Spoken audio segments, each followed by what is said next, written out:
चलो जी, let's start. अब हम पहुंच चुके थे, इसका मैंने वीडियो डाल दिया है। ठीक है। क्वेश्चन नंबर 5 का आप देख सकते हैं। ठीक है। मैंने question number 3, question number 4, question number 5, अभी तक मैंने 3 वीडियो डाल दिए हैं। आप देख सकते हैं इसके सॉल्यूशंस। ठीक है। और हम लोग अभी कौन सा पेपर सॉल्व कर रहे हैं? आईसीएससी 2024 का, जो कि आज ही आया है। ठीक है। ठीक है, तो फिर ये वाला क्वेश्चन देखते हैं जरा। ये वाला क्वेश्चन तो और ही आसान था यार, ये तो कराया कराया क्वेश्चन था। ठीक है, ये वाला। अच्छा देखो, इस इसमें करना क्या था? Define a class to accept the value of integer 4 cross 4 के मैट्रिक्स की बात कर रहा है।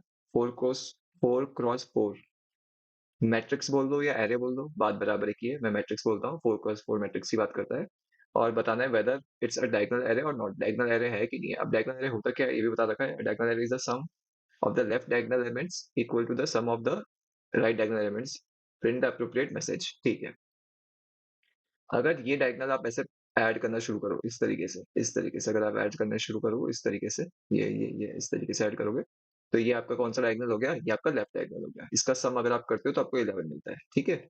और अगर आप इस तरीके से ये वाला ऐड करना शुरू करो ऐसे करके, इस तरीके से, ये, ठीक है, तो ये आपका कौन सा डायगोनल हो गया? ये राइट डायगोनल हो गया। इसका सम भी आपको 11 मिलता है। अगर दोनों का सम मेरे को 11 बराबर मिल रहा है, यानी कि मैं बोलूँ सम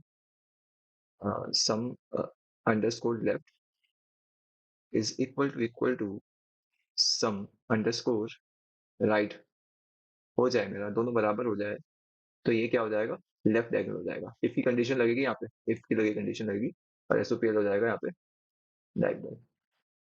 डायगोनल। ठीक है। इतना करना था आपको। ठीक है। और एल्स में आप बोल सकते हो नॉट, एल्स में आप बोल सकते हो एसओपीएल के नॉट। ठीक है। तो बहुत ही आसान क्वेश्चन था, इतना कुछ था नहीं डिफिकल्ट। ठीक है। इसका एक बार आप कॉन्सेप्ट समझ जाओ। मैंने वैसे सॉल्यूशन तो करके रखा हुआ है। सॉल्यूशन देख लो, सॉल्यूशन देख लो। मैं आपको एक बार लॉजिक भी बता देता हूँ। ठीक है, ताकि ऐसा ना हो कि आपको थोड़ा समझ तो आ जाए कम से कम। अब गलत हो गया होगा तो हो गया होगा, लेकिन कम से कम समझ तो जाओ, क्योंकि नेक्स्ट 11th में भी आता है इसमें 2D का कॉन्सेप्ट। ठीक है। तो 11th और 12th में तो 2D ही है एक तरीके से। ठीक है।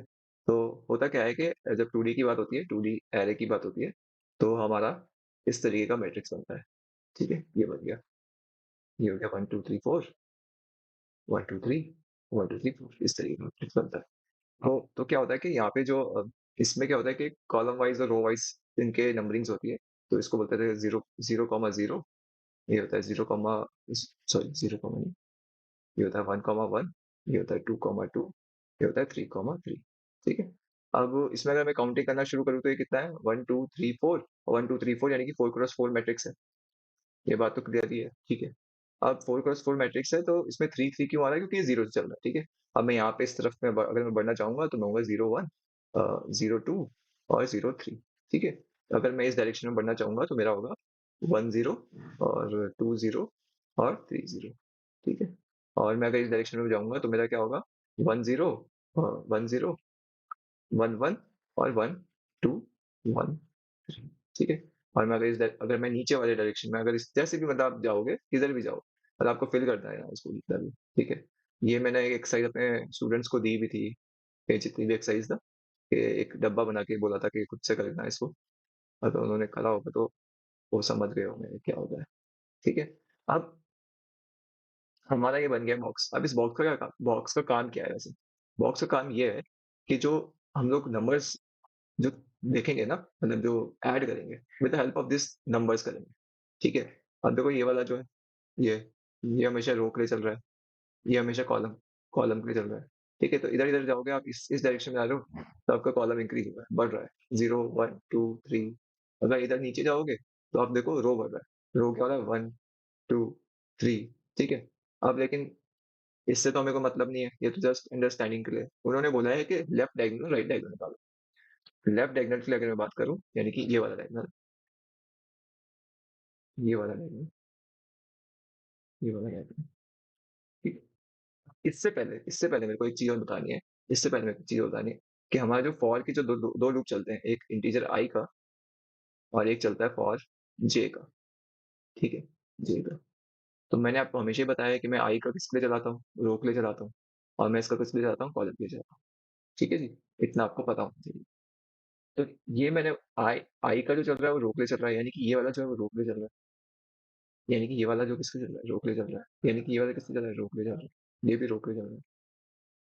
और कॉलम के लिए जो चलता है वो जे का चलता है, यानी कि ये वाला किससे चल रहा है, कॉलम की जगह, ये वाला किससे चल रहा है, कॉलम की जगह, ये वाला किससे, कॉलम, ये वाला कॉलम। अगर हम यहाँ देखें इधर, इसमें कुछ पैटर्न आपको लग रहा है? देखो इसमें क्या हो रहा है, आई जो है हमेशा बराबर हो रहा है जे के, हर केस में। यहाँ भी देखो 0 0, यहाँ भी देखो 1 1, यहाँ भी देखो 2 2, यहाँ देखो 3 3। ठीक है, तो यही कंडीशन हमको लगानी है। किसके लिए, लेफ्ट सम के लिए, लेफ्ट लेफ्ट डायगोनल सम बोल दो, या इस लेफ्ट सम बोल दो, लेफ्ट डायगोनल सम बोल। ठीक है, राइट की बात कर लेते हैं जरा। राइट वाला जो है हमारा, जो इस तरह से होगा, ये वाला, यहाँ से लेकर यहाँ से लेकर यहाँ तक। अब आप इसको देखोगे ढंग से, तो आप मैं आपको इसमें कुछ पैटर्न दिख रहा है? मुझे ये एक पैटर्न तो ये दिख रहा है कि अगर मैं इन दोनों को ऐड कर, आई और जे को, यानी कि आर और सी को, ठीक है, तो ये कितना हो जाएगा, ये टोटल कितना हो जाएगा, ये 3 हो जाएगा। ये कितना हो जाएगा टोटल, ये टोटल भी 3 हो जाएगा। ये कितना हो जाएगा टोटल, ये भी 3 हो जाएगा। ये कितना हो जाएगा टोटल, ये भी 3 हो जाएगा। ठीक है, 3 3 3 3 हो जाएगा। ठीक है, तो यानी कि मेरे को राइट अगर डायगोनल दिखाओ, तो उसके लिए मुझे क्या कंडीशन लगानी पड़ेगी, आई प्लस जे जो होगा, वो मेरा इक्वल टू 3 आना चाहिए, 3 आना चाहिए। इन केस ऑफ, किसके केस में, आई इक्वल टू 3 आना चाहिए, लेकिन किसके केस में आना चाहिए, in case of 4 cross 4 matrix, 4 cross 4 matrix के केस में आना चाहिए। एक कम चलता है ना, मतलब अगर जैसे कि मान लो, अगर, कहने का मतलब ये है कि अगर 5 क्रॉस 5 दे दे तुम्हें, 5 क्रॉस 5 अगर मैट्रिक्स आ जाए, उसमें तुम्हें क्या करना पड़ेगा, i plus 1, i plus j equal to 4 करना पड़ेगा। ठीक है, n-1 होता है यहाँ पे। ठीक है, n-1, इसकी अगर जनरलाइज वे में लिखे जाएंगे तो हमको उसको n-1 लिखेंगे। बस यही कंडीशन था, और यही इसको लगाया है हम लोगों ने, इसी से सम निकाला है। ठीक है, दो अलग अलग सम बनेंगे इसके। ठीक है, तो अब देखो जरा मेरा क्या लॉजिक, मतलब लॉजिक तो बता ही दिया मैंने आप लोगों को। देखो,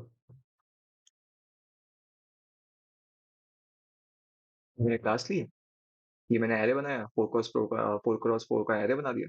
हाँ, ठीक है, ये मैंने एस एल ले रखा है, सम फॉर लेफ्ट वाला, फिर एस आर ले रखा है, सम फॉर राइट वाले की। ठीक है, बफर रीडर लगाया है, क्योंकि मैं बफर रीडर ही लगाता हूँ ज्यादातर। फिर मैंने system dot out dot println enter the number in matrix 4 cross 4 matrix, 4 cross 4 matrix में डाल दिया। और मैट्रिक्स को फिल कैसे करते हैं, एरे को फिल कैसे करते हैं भाई, एरे को फिल फॉर लूप से करते हैं अगर 1D की बात हो, और 2D का हो तो दो लूप से फिल करते हैं। यानी आई और जे का लूप चलाया, और यहाँ पे मैंने फिल कर दिया। जब मैंने एरे को फिल कर दिया, उसके बाद मैं नीचे नीचे नीचे गया, तो मेन प्रोसेस जो है यहाँ पे शुरू हुई। मेन प्रोसेस जो है वो यहाँ पे शुरू होगा, कहाँ पे, यहाँ पे। मैंने दो लूप फिर चलाए, आई का और जे का, और मैंने बोला if i equal to j है, s l is equal to s l plus a का आई जे का।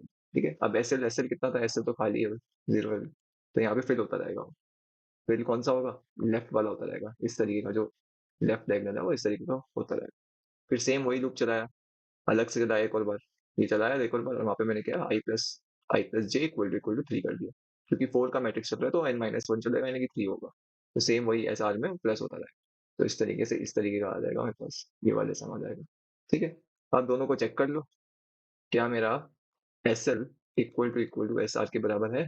अगर दोनों बराबर है तो प्रिंट कर दो, क्या प्रिंट करना पड़ेगा, क्वेश्चन में बताया था उन लोगों ने, के बता भी बोला था कि डायगोनल एरे बताया था। ठीक, डायगोनल एरे, तो ये कंडीशन लगा दी, s L equal to r है तो डायगोनल एरे है, अगर नहीं है, नॉट डायगोनल एरे है। ठीक है, तो ये क्वेश्चन था, बहुत ही आसान क्वेश्चन था, ऐसा कुछ क्वेश्चन बहुत डिफिकल्ट नहीं है, इजी क्वेश्चन। ठीक है, तो मिलता हूँ मैं आपको अगले वीडियो में, अगले क्वेश्चन के साथ। क्वेश्चन नंबर, इसके बाद वाला क्वेश्चन कौन सा है, इसके बाद वाला क्वेश्चन है हमारे पास, अ, ये है सिलेक्शन सॉर्ट का। ठीक है, तो सिलेक्शन सॉर्ट वाले क्वेश्चन में मिलता हूँ। ठीक है, अगर आपको वीडियो पसंद आई तो आप लाइक कर सकते हैं, और चैनल को सब्सक्राइब कर सकते हैं। ठीक है, थैंक यू।